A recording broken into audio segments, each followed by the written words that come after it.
Welcome to Master 2255 English Phrasal Verbs, complete course with 150 categories for fluency. This course is your go-to resource for mastering English phrasal verbs in every situation. Today, we're focusing on the 64th category, physical exercise, key phrasal verbs to talk about sports. These verbs are essential for describing workouts, training, and sports activities. Let's get started. First, let's begin with workout.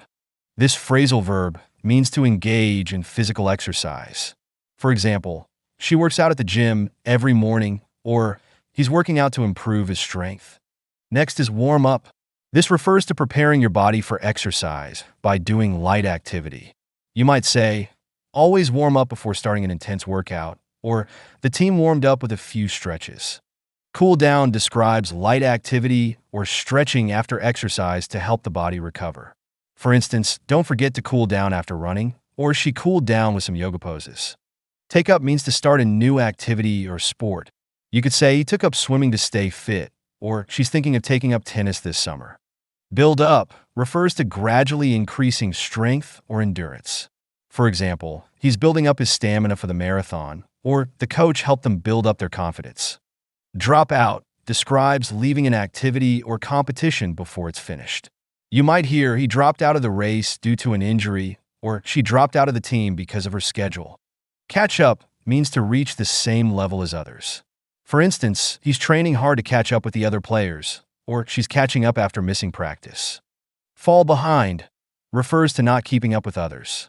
You could say, he fell behind during the last lap of the race, or the team is falling behind in their fitness goals.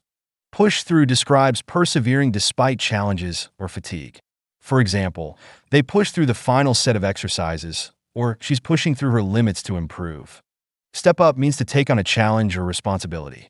You might say, he stepped up to lead the team when the captain was injured, or she's stepping up her training for the competition. Pull ahead refers to moving ahead of competitors. For instance, he pulled ahead in the last minutes of the game, or the team pulled ahead with a strategic move. Knockout means to defeat someone in a competition, especially in boxing or sports. You could say he knocked out his opponent in the second round, or the team was knocked out in the semifinals. Pull off describes achieving something difficult. For example, they pulled off an incredible win against a strong opponent, or she pulled off the perfect routine in gymnastics. Show up means to arrive or make an appearance. You might hear he always shows up early for practice, or the team showed up ready to win. Finally, blowout refers to a decisive victory. For instance, the home team blew out their rivals with a score of 10-0, or it was a total blowout in last night's match. These phrasal verbs are perfect for discussing sports, fitness, and physical activities. Practice using them in conversations about training and competitions, and they'll quickly become part of your everyday vocabulary. Keep practicing, and I'll see you in the next lesson.